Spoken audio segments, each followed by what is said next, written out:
Assalamualaikum, salam sejahtera. Saya Nazri Kaha. Ini agenda awani. Pihak Kementerian Pendidikan Malaysia sudah pun mengumumkan bahawa penggal persekolahan akan dibuka bermula pada 2 minggu akan datang atau pada 24 hari bulan Jun.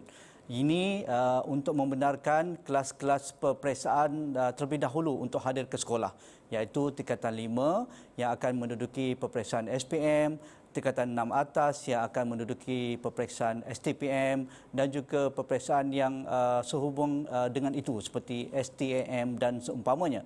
Bagi kelas-kelas lain dan juga sekolah rendah akan diumumkan kemudian bagaimana proses itu akan diberikan pengetahuan ataupun makluman lebih awal kepada pelajar dan juga penjaga mereka.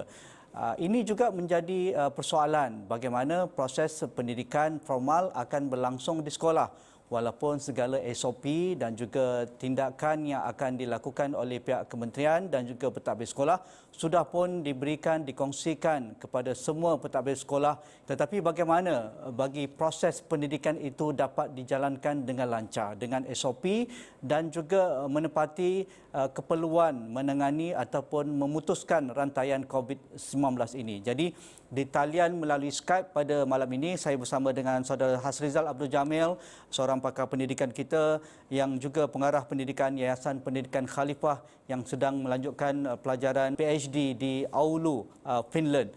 Assalamualaikum Hasrizal. Waalaikumsalam warahmatullahi wabarakatuh. Hasrizal, mungkin soalan pertama saya, adakah dengan membawa pelajar tingkatan 5 dan juga tingkatan 6 iaitu yang lebih kataupun dewasa yang menduduki peperiksaan besar terlebih dahulu ke sekolah, satu tindakan yang wajar. Mengapa tidak untuk anak-anak yang lebih muda iaitu di sekolah rendah, darjah 1, darjah 2 ataupun tingkatan 1, kerana mereka lah yang begitu terkesan dengan pandemik COVID-19 ini yang sudah hampir 3 bulan mereka tidak ada pendidikan secara formal walaupun tinggal di rumah. Terima kasih Tuan Haji kerana berhubung dengan saya. Kalau saya cuba untuk membuat sedikit perbandingan untuk kita memahami mengapa keputusan itu dibuat, dia mungkin mencerminkan apakah keutamaan yang kita letakkan di dalam falsafah pendidikan kita sendiri. Kerana apabila keutamaan diberikan kepada pelajar yang menduduki peperiksaan besar ni ke sekolah terlebih dahulu, ia menunjukkan bahawa keutamaan kita terletak dekat situ. Dan ini berbeza daripada SOP yang dibuat oleh negara-negara lain. Contohnya seperti kami yang berada di Finland ini, apabila sekolah mula dibuka semula pada 14 Mei yang lepas, pelajar-pelajar yang perlu datang ke sekolah adalah pelajar di dalam sekolah komprehensif, maknanya daripada grade 1 hingga ke grade 9. Manakala bagi pelajar yang ada peperiksaan seperti pelajar di high school, university, mereka masih meneruskan pembelajaran di atas talian, dan mana-mana pelajar yang masih belum dapat menyelesaikan tugasan-tugasan tertangguh mereka sepanjang tempoh MCO kami di sini, ianya dilanjutkan pada cuti musim panas yang sudah pun bermula sekarang ni.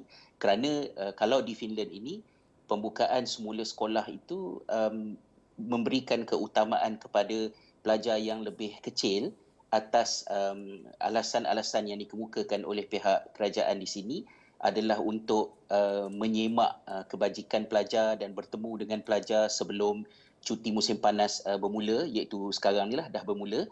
Dan yang keduanya untuk membolehkan juga ibu bapa pergi bekerja, kerana yang dah besar-besar ni boleh duduk kat rumah tanpa pengawasan kan. Jadi saya berpandangan isunya ialah keputusan ini mungkin memperlihatkan di mana kita meletakkan keutamaan peperiksaan, kebajikan pelajar ataupun kepentingan pendidikan secara keseluruhan itu sendiri. Dan ini masanya untuk kita membuat semakan dan muhasabah lah terhadap hal ini. Kalau itu keputusannya, apakah kesan dan juga impak kepada pelajar itu sendiri selepas 3 bulan mereka dikurung di rumah? Biarpun Kementerian Pendidikan mahukan sistem pendidikan berjalan seperti biasa dan arahan-arahan diberikan kepada guru-guru untuk memberikan pendidikan melalui dalam talian dan seumpamanya, tetapi nak ataupun tidak pastinya ada impak ataupun kesan kepada pelajar. Sebagai pakar pendidikan yang melihat begitu dekat dengan isu pendidikan negara kita Malaysia, jadi apa yang perlu kita beri perhatian supaya pelajar ini kembali dengan ceria untuk meneruskan pelajaran mereka? Betul. Sebab itu saya berpandangan bahawa yang perlu lebih banyak bersedia adalah guru dan juga kaki tangan sekolah berbanding dengan pelajar sendiri, kerana mereka akan datang semula ke sekolah dengan membawa pelbagai cabaran yang ada pada mereka. Kita kena ingat bahawa pelajar-pelajar ni mereka bukan robot, ya. Maknanya mereka sedang kita switch off dia dan sekarang kita switch on balik dan sila datang ke sekolah dan kembali berfungsi seperti biasa. Tidak, ya. Pelajar-pelajar datang ke sekolah dalam keadaan hilang motivasi, hilang momentum, mungkin ada trauma tertentu di rumah ataupun sekurang-kurangnya sudah terbiasa dengan kemalasan dan juga jadual yang dah tunggal langgang kerana begitu lama bercuti dalam keadaan yang mengejut. Jadi saya melihat bahawa adalah sangat penting untuk di peringkat awal sekurang-kurangnya tumpuan dan perhatian daripada pihak sekolah itu diberikan kepada memulihkan soal well-being, kemenjadian murid itu secara holistik, berbincang kembali, membina kembali hubungan dan membantu mereka untuk menyemak kembali apa yang berlaku, bagaimana mereka melihat perjalanan mereka ke hadapan. Ini benda-benda yang harus diberikan keutamaan. Kalau saya fikirkan kembali pengalaman anak-anak kami ketika dalam proses nak balik semula ke sekolah pada 14 Mei yang lepas, anak-anak saya di sini berhadapan dengan kebimbangan yang begitu ketara kerana mereka takut sebab banyak tugasan yang tak selesai, assignment yang tak dibuat, takut nak jumpa cikgu kan. Tetapi cikgu telah pun menghantar mesej terlebih awal memaklumkan kepada pelajar bahawa datanglah ke sekolah kerana tujuannya adalah untuk bertemu dengan kamu dan kita memanfaatkan masa yang ada sebelum cuti panjang bermula. Jadi bila anak-anak saya dah pergi ke sekolah, saya dapati memang tidak adalah di kalangan cikgu yang mempersoalkan tentang kenapa tugasan tak buat, ini tak buat, itu tak buat. Mereka cuba berkeadaan tenang seperti biasa dan lebih menumpukan fokus mereka kepada regulasi sosial. Maknanya untuk pelajar ni ceria balik, dapat berkawan, bertemu dengan guru, bertemu dengan orang yang selama ni bersama dengan mereka di sekolah. Dan itulah aspek yang kemudiannya anak-anak, sekurang-kurangnya lah anak-anak saya nyatakan yang mereka hargai dalam tempoh lebih kurang 2-3 minggu sekolah dibuka sebelum cuti sekolah musim panas bermula baru-baru ini. Bagaimana kita perlu menerima realiti itu, Hasrizal? Kerana keupayaan anak-anak ataupun pelajar berbeza antara satu sama lain. Dalam kelas itu kalau 40 orang, 50 orang, pastinya kita tidak boleh nafikan ada yang berada di hadapan iaitu prestasinya begitu baik dalam pendidikan dan pelajaran, menerima segala tunjuk ajar guru dengan mudah, ada yang sederhana dan juga ada yang tinggal di belakang dan perlu bimbingan, pemerhatian dan juga tunjuk ajar yang begitu dekat daripada para guru. Jadi ini semua matters ataupun penting untuk anak-anak kembali ke sekolah. Jadi bagaimana guru-guru perlu menjadi satu ejen perubahan yang menang-menang kepada kesemua anak-anak ini supaya mereka tidak rasa disisihkan, mereka tidak akan rasa tekanan yang melampau kerana mereka terus tertinggal selama ini. Sebelum COVID pun mereka sudah pun tertinggal, duduk sama rendah, berdiri sama tinggi dengan rakan-rakan lain. Hasrizal. Kalau benda ni kita lihat dalam skop yang lebih besar, ini adalah sebab mengapa kita selalu tekankan adalah penting untuk sistem pendidikan kita dan juga institusi sekolah itu sendiri berganjak daripada paradigma functionalism. Justru kepayahan, tekanan, masalah yang dihadapi oleh individu pelajar tu agak kurang kelihatan. Dia perlu berganjak kepada paradigma yang lebih bersifat, kalau misalnya kita kata interactionism, yang mana tumpuan sekolah ini adalah untuk memupuk perkembangan dan juga potensi individu murid. Jadi di peringkat polisi, itu perkara yang perlu diberikan perhatian yang besar supaya kepercayaan dan dorongan boleh diberikan kepada guru untuk melaksanakan apa yang Tuan Haji sebutkan tadi. Saya yakin ramai guru ataupun majoriti guru mahu yang terbaik untuk pelajar-pelajar mereka dan mereka boleh melaksanakan perkara ini secara fitrah kerana mereka adalah pendidik. Mereka mahu melihat anak-anak murid mereka baik dan ceria. Tetapi kalau ada tekanan di belakang untuk masih lagi berkisar tentang persoalan silibus perlu dihabiskan, laporan perlu disampaikan, maka itu akan mendatangkan satu tekanan kepada guru untuk mencari keseimbangan antara tekanan daripada pentadbiran dan juga keperluan sebenar pelajar yang berada di hadapan mereka. So di sini kita kena cari penyelesaian dia.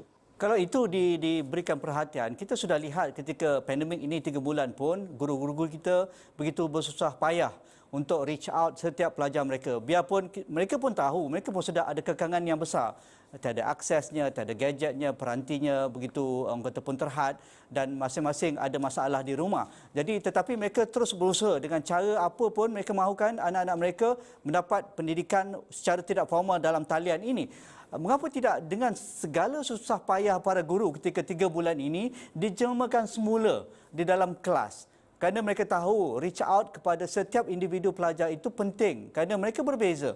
Mereka sudah pun ada masalah di rumah sepanjang 3 bulan ini.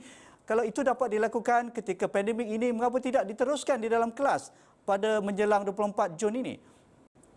Betul, sepanjang tempoh PKP yang lepas, walaupun saya sekeluarga berada di Finland, tetapi saya cuba sedaya upaya untuk membaca, melihat kerana saya berminat untuk memahami bagaimana realiti yang berlaku, termasuklah juga guru-guru di sekolah kami di bawah Yayasan Pendidikan Khalifah.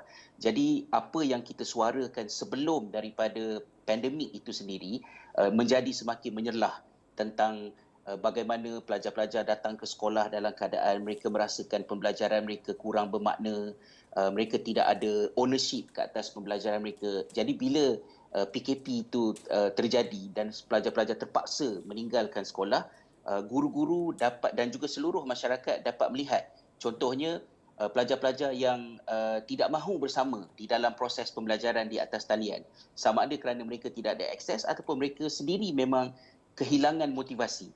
Di situ sudah cukup untuk memberitahu kepada semua pihak bahawa selama ini hubungan di antara murid-murid dengan sistem persekolahan kita tu ada masalah, dan guru-guru telah bekerja keras dan saya memang seronoklah dan tumpang sama-sama rasa bersyukur dan berbangga melihat kesungguhan guru-guru. Macam-macam cerita yang kita dengar.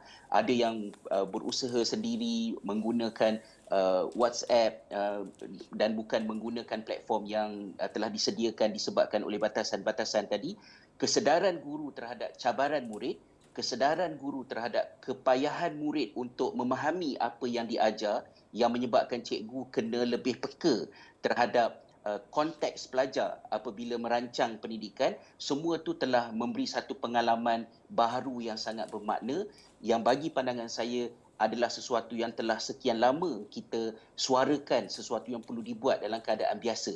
Justru bila PKP ini dah berakhir dan pelajar kembali semula ke sekolah, perubahan-perubahan yang berlaku itu perlu dilihat bukan sebagai plan kecemasan, tetapi dia adalah merupakan anjakan sebenar yang perlu dikemaskini dan diperbaiki untuk kebaikan pendidikan pada masa akan datang. Jadi memang macam yang Tuan Haji sebut tadilah, dia tidak harus terhenti di situ. Sebaliknya kepekaan dan reaksi positif guru terhadap keperluan pelajar tu perlu dilanjutkan dan disokong. Jadi semua orang kena, saya faham benda ni very sistemik ya.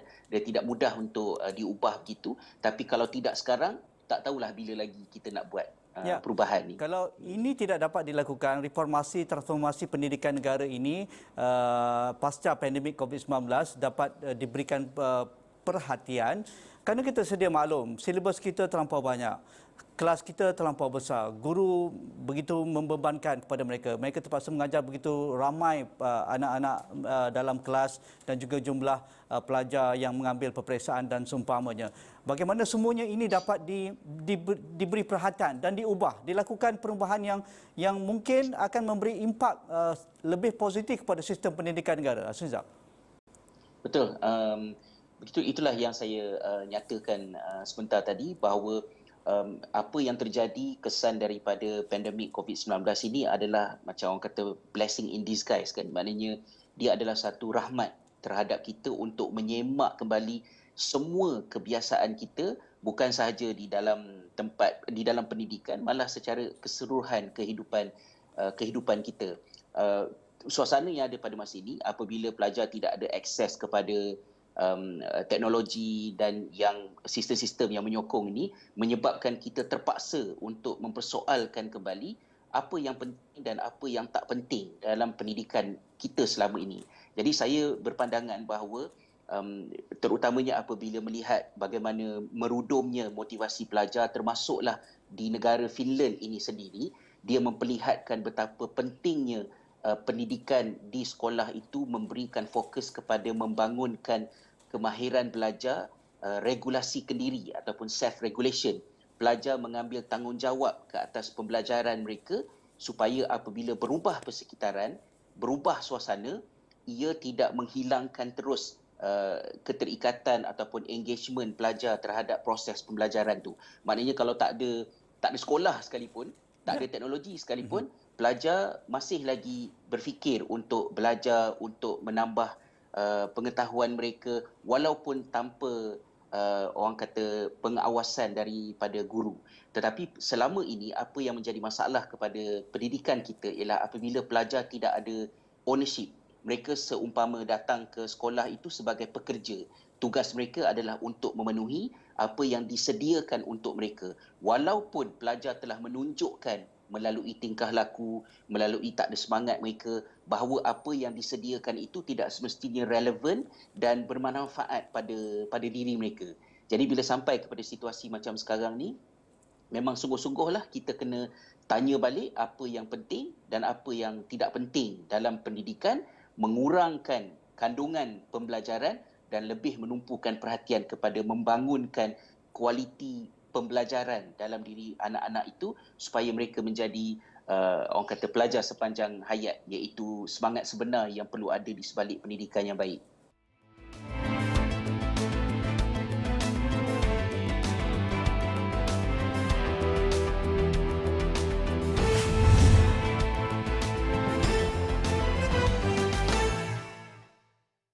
Bagaimana juga kedudukan pelajar yang akan mendediki peperiksaan besar, Hasrizal?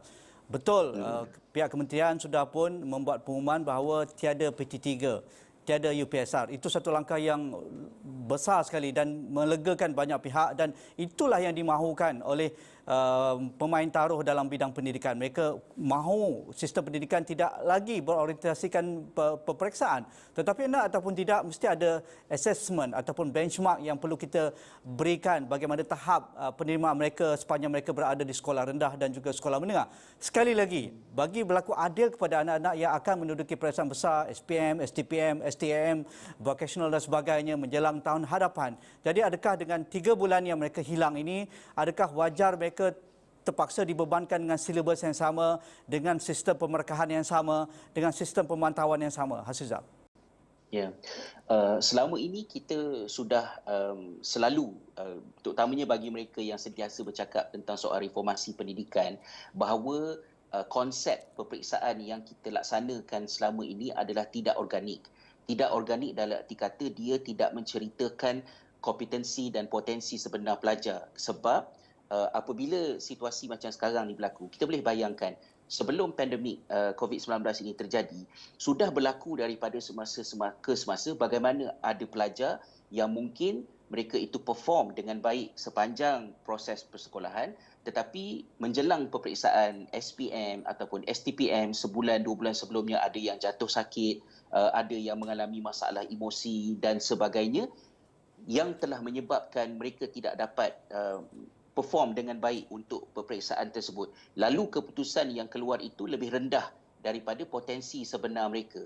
Maka kita dah tahu dah bahawa selama ini hal itu bermasalah. Dan ini menyebabkan mengapa ada bentuk-bentuk pentaksiran lain yang telah banyak dilakukan di dalam sistem pendidikan yang berbeza-beza. Contohnya pada tahun ini kita dapat melihat bagaimana IB diploma telah dimansuhkan peperiksaan akhirnya dan digantikan dengan penganugerahan diploma berasaskan kepada kerja kursus, maknanya assignment, kerana apa yang ditaksir di dalam sistem itu adalah proses pembelajaran dikumpulkan secara akumulatif sedikit demi sedikit, dan ini lebih adil jika dibandingkan dengan tiba-tiba hujung-hujung nanti barulah nak diperiksa sama ada pelajar dapat ingat balik, recall maklumat. Malah kalau kita buat sistem yang macam tu, bukan sahaja dia menyebabkan jurang pendidikan semakin melebar di kalangan pelajar-pelajar kita antara yang ada akses dengan yang tak ada akses. Malah bagi pelajar yang mendapat keputusan cemerlang pun mungkin tidak adil untuk mereka kerana mereka telah diberikan impression bahawa mereka mendapat keputusan yang cemerlang, tapi bila mereka sambung pelajaran ke peringkat universiti, mereka dapati bahawa pembelajaran di peringkat universiti yang memerlukan kepada projek, yang memerlukan kepada perkara-perkara yang lebih kritikal dan bukan bersifat memorization ataupun rote learning, mereka tak dapat menyesuaikan diri. Jadi ini memang betul lah macam yang Tuan Haji sebutkan tadi, ini adalah masanya untuk peperiksaan itu disemak secara fundamental untuk batch ataupun generasi yang sedang akan menempuh peperiksaan ini ataupun lebih utamanya lagi untuk generasi-generasi yang akan datang. Apa jalan yang terbaik bagi Azizal untuk mengukur kepayaan mereka sepanjang persekolahan? Kita perlu balik kepada orang kata teori-teori yang ada di dalam assessment bahawa peperiksaan ataupun pentaksiran hendaklah berasaskan kepada pentaksiran ke atas proses pembelajaran dan bukannya kepada orang kata mendapatkan kembali maklumat, recalling information di hujung peperiksaan. Jadi kalaulah boleh saya meminjam sedikit amalan yang ada di tempat di mana kami berada sekarang di Finland ini. Di Finland ini daripada sekolah rendah sampailah ke sekolah menengah, tidak ada apa yang diistilahkan sebagai peperiksaan akhir. Hatta di peringkat universiti pun tak ada peperiksaan akhir, kecuali sedikit sahaja di peringkat universiti. Tapi sekolah memang tak ada. Sebaliknya, peperiksaan ataupun pentaksiran yang dilakukan adalah dilakukan oleh guru secara kecil-kecilan di sepanjang semester pembelajaran kerana pengumpulan markah itu adalah berasaskan kepada keadaan sebenar pelajar daripada semasa ke semasa. Amat merugikan kalau sepanjang semester mereka bagus, tiba-tiba hujung semester mereka demam ke mereka sakit, dapat keputusan yang rendah, merosakkan motivasi pelajar dan membohongi realiti kerana ibu bapa dan guru mungkin akhirnya lebih percaya kepada markah yang tidak organik itu berbanding dengan realiti sebenar yang mereka lihat sepanjang tahun pengajian kan. Jadi di situ saya lihat amat penting untuk idea mengenai peperiksaan itu diubah, bukan saja peperiksaan untuk kelas-kelas biasa tetapi juga termasuk peperiksaan besar seperti SPM dan sebagainya. Akhir sekali, Azizal, COVID juga menjelmakan satu norma baru ataupun resam baru bahawa sekolah adalah tempat yang selamat. Bukan hanya dari aspek fizikalnya, kebersihannya, tidak ada masalah kesihatan, itu utamanya pasca COVID ini. Tetapi juga kita menolak kepada rasisme, ekstremisme agama, ekstremisme kaum, diskriminasi, double standard kepada pelajar dan juga para pentadbir sekolah dan guru-guru. Apa pandangan Azizal? Kalau kita tengok daripada aspek sosiologi pendidikan lah ya, bahawa sekolah ini adalah mini society. Maksud dia bagaimana kita mahu sebuah masyarakat itu bentuknya, demikianlah ianya perlu berlangsung di peringkat sekolah kerana pelajar-pelajar di usia persekolahan adalah usia mereka membangunkan domain sosial dalam diri mereka. Jadi kalau semasa sekolah mereka bercampur gaul, mereka menerima idea-idea yang positif dan betul tentang bagaimanakah mereka harus kita kata coexist, hidup bersama-sama di dalam masyarakat, maka mereka akan lebih tersokong untuk menjadi orang dewasa yang lebih inklusif bersama-sama dalam masyarakat.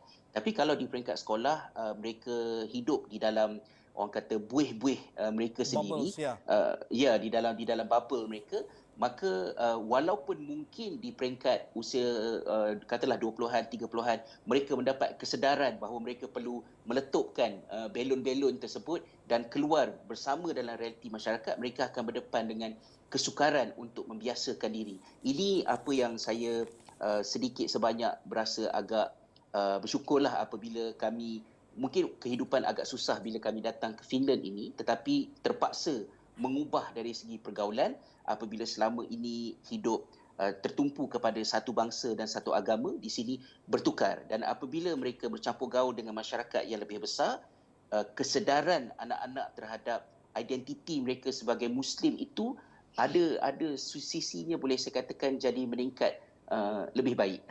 Itu satu aspek yang saya boleh kongsikan dah. Cuma satu perkara juga, bila sekolah-sekolah dibuka di Finland ini pada 14 Mei yang lepas, saya dapat lihat bagaimana pelajar-pelajar banyak juga yang terbabit di dalam macam orang kata perkelahian, pergaduhan dekat dekat sekolah. Dan saya ini mungkin didorong oleh anxiety yang mereka bawa selepas lama tidak bercuti kan. Jadi bila isu rasisme ditimbulkan seperti yang Tuan Haji nyatakan tadi, hal ini juga kita perlu ambil kira bahawa pelajar-pelajar mungkin akan datang semula ke sekolah dalam keadaan emosi mereka tidak begitu stabil. Ya. Ya, dan perlu dibantu untuk didamaikan bila mereka datang ke sekolah. Ya, Yes. menarik sekali. Terima kasih Asrizal. Apa yang dilalui anak-anak di sekolah di Finland itu sekurang-kurangnya memberikan sedikit inspirasi bagaimana kita memberikan satu pendedahan ataupun kita boleh gambarkan apa yang akan berlaku di sekolah menjelang pembukaan sekolah pada hujung bulan ini, dan juga bilakah anak-anak lain yang akan diberi peluang untuk datang ke sekolah selepas itu. Semuanya itu akan diperhatikan, diperhalusi, dan ada pemantauan yang dekat oleh semua pemegang taruh, ibu bapa, guru-guru, pentadbir sekolah, Kementerian Pendidikan dan seumpamanya. Terima kasih Asrizal Abdul Jamil, pengarah pendidikan Yayasan Pendidikan Khalifah yang kini berada di Oulu, Finland. Sekian, Assalamualaikum. InsyaAllah kita jumpa lagi.